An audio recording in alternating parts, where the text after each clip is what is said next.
Welcome to the Breakup Recovery Podcasts by your host, Barbara Stevens. Discover the wisdom and remarkable insights of Barbara Stevens, breakup recovery mentor, author, and public speaker. Barbara offers programs and solutions for any breakup so you can turn your life around, create lasting changes for the better, and embrace life again. Hello and welcome to Breakup Recovery Podcast. I'm Barbara Stevens and I'm a breakup recovery mentor. And this is episode number 082.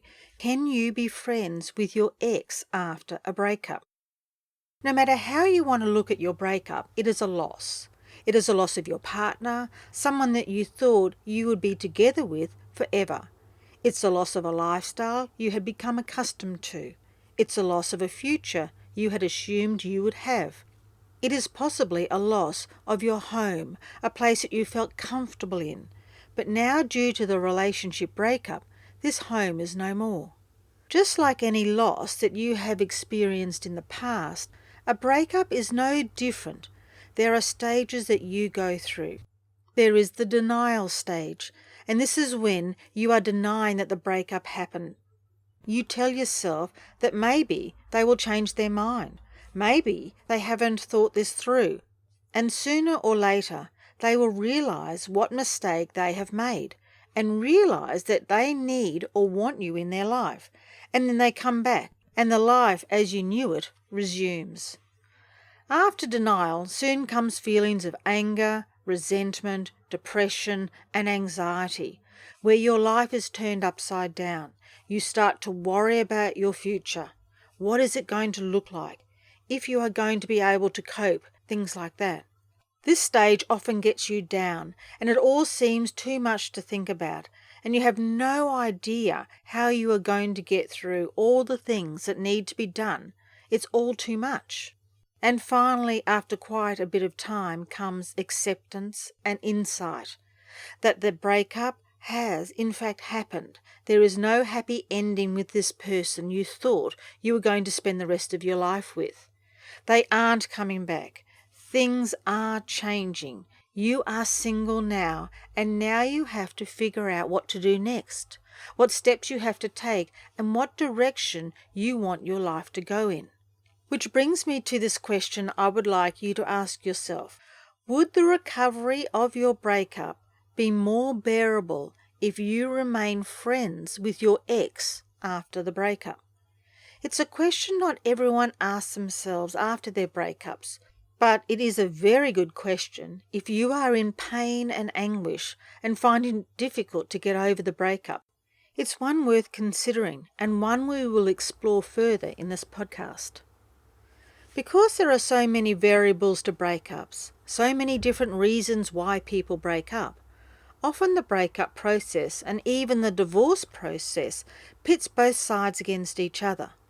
There are accusations made, allegations, claims, complaints, charges, you name it, and they are all used against each other in order to have some sort of win or to gain what they think is rightfully theirs. I can understand why in some circumstances it can be very difficult to be friends with your ex. There could be the case of infidelity or cheating, an affair that they may have had one time, or it could have been happening over an extended period of time. It really doesn't matter. It's an act of betrayal, and this act can be very difficult to get over and past, because every time you see them, all you can think of is the unfaithfulness, that they have been disloyal. There are other reasons why it would be difficult to be friends with your ex after your breakup. The breakup could have ended because there was lying, deceit, and dishonesty involved. They may have stolen from you or someone else, or they could just be a person that you no longer want in your life due to their character. There could have been abuse on a mental level and a physical level, all of which would be a very good reason why you would not want that person in your life anymore. I understand that. It would be almost impossible to remain on a friendly term if they have caused you physical harm or continually mentally abused you, put you down, never had a nice thing to say about you, or never supported you. Any of these things that I've talked about can create major hurdles for you to overcome and still remain friends with your ex-partner after your breakup.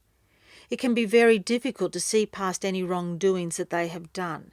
It would take a lot of soul searching and acceptance of what they had done to rise above the hurt that you would naturally be feeling and remain friends with your ex.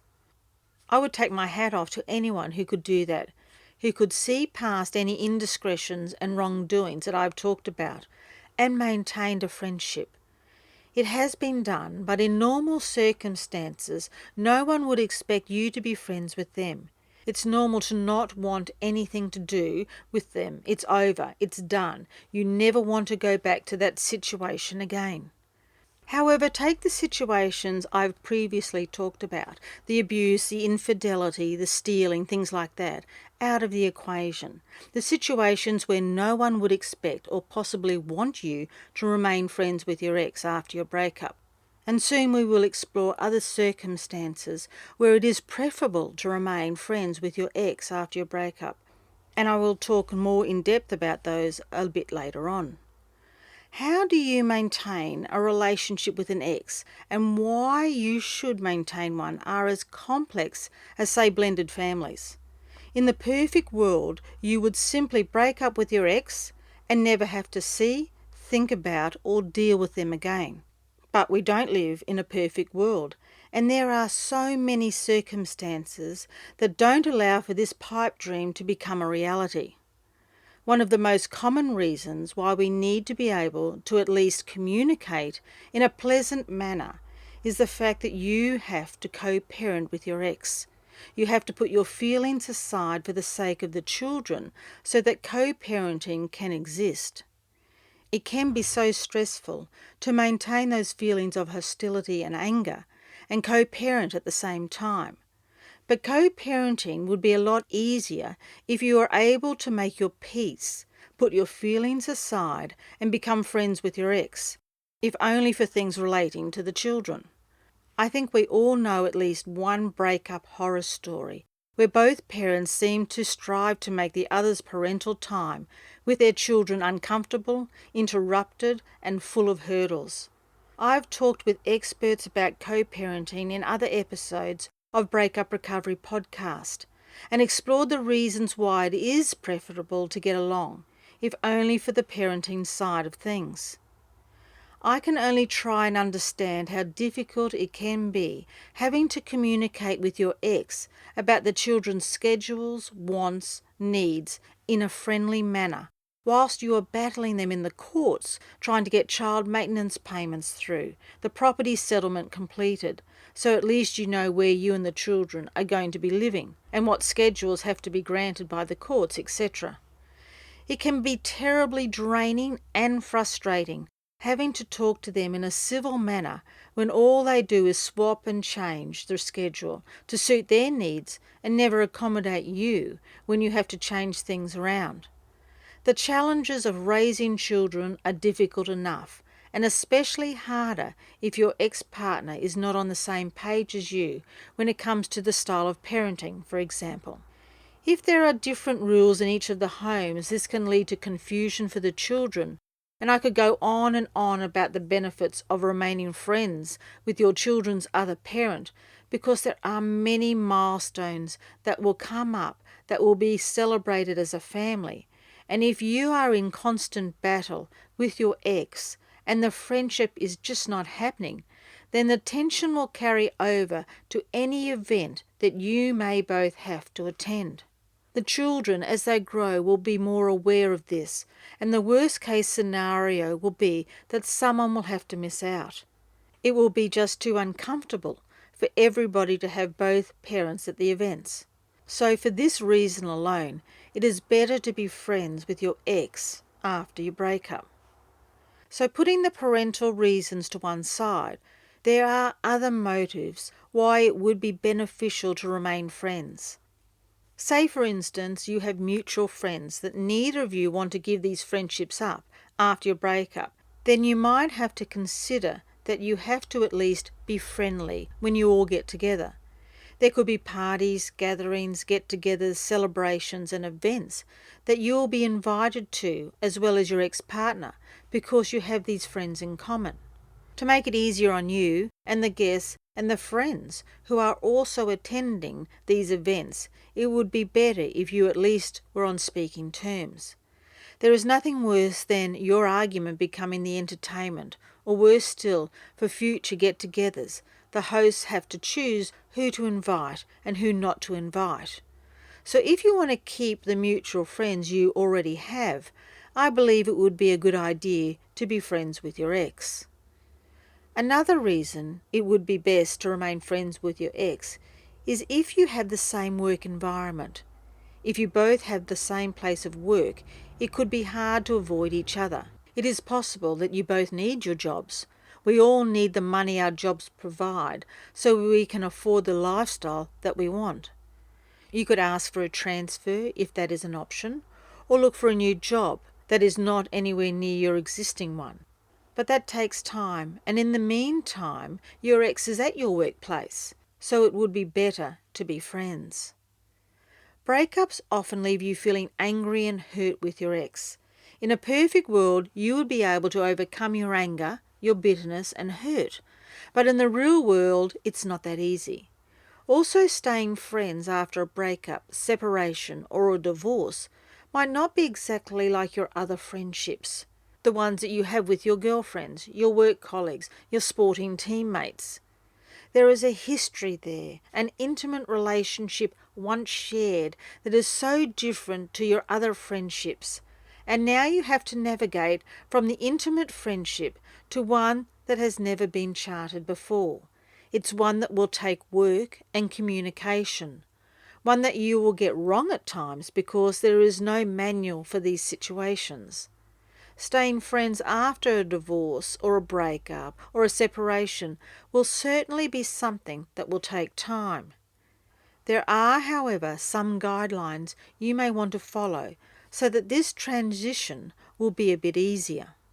There might have to be some boundaries set. So, for instance, you might agree to let the past be left in the past and not bring up past issues because they are sure to arouse emotions.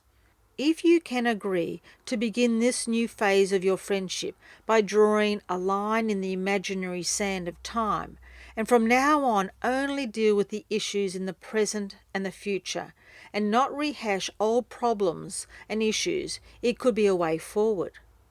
You both know what makes each of you upset, so if you agree not to bring up any subjects that will begin an argument, you'll be on the road to friendship. If at all possible, keep your conversation short and focused on the matter at hand. If you start a conversation that you know will lead to more emotional distress or conflict, it will only damage any headways you have made in the friendship.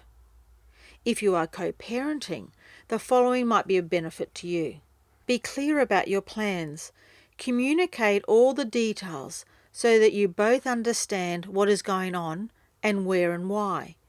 If possible, use a communication app for this, so there are no excuses or misunderstandings. It's all there in black and white and can be accessed by both parties.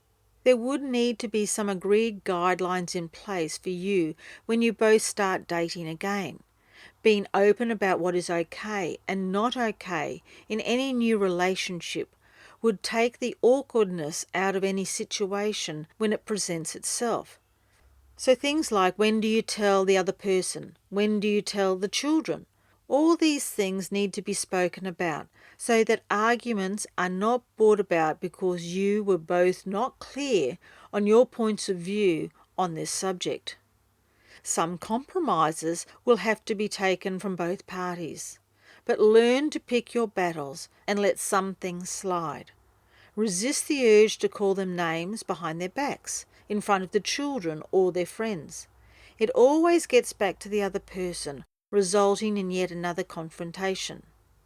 I know myself that when I found out that my ex was dishing me in front of mutual friends, and they always love to tell you about it, what was said in great detail, I felt humiliated, I felt wrong done by, I felt angry, and the first thing I wanted to do was to confront him on the phone and tell him he needed to take it back. He needed to stop doing this. It was unfair. So I can relate to anyone finding out that their ex has been saying hurtful, unkind, and possibly spiteful things about them behind their back. But it is not the right thing to do the same thing, to dish them, to call them names. It does not set a good example for your children, your friends, and the community. It makes you look bitter, twisted, and sometimes vicious. It brings up more negativity, and you don't want that in your life. So I guess what I'm saying, treat the other person the way you would like to be treated. I know this can be difficult when they are not following this rule, but it is about rising above the tit-for-tat mentality. It's holding your head high and knowing that you are doing the right thing. You are not stepping to their low level. Friends are there to enrich our lives. They make us happy. They help us learn. They teach us to grow and love. It may take quite a bit of time for you to develop a friendship with your ex, and that's okay. It's not worth pushing the issue that you have to be friends straight away. They may need to make significant changes in their life before they can have a friendship with you.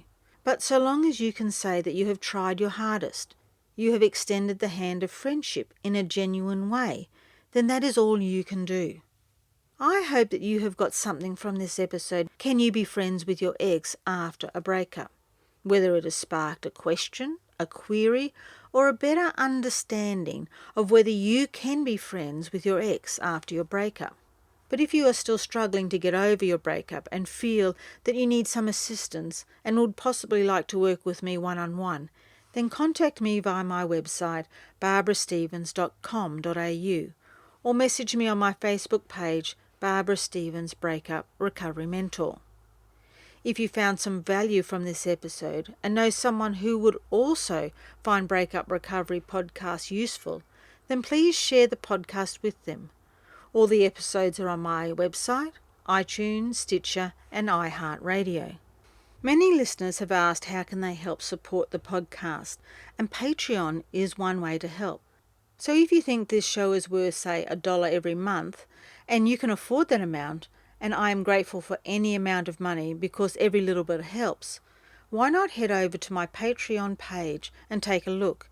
The link to that would be www.patreon.com/Breakup Recovery.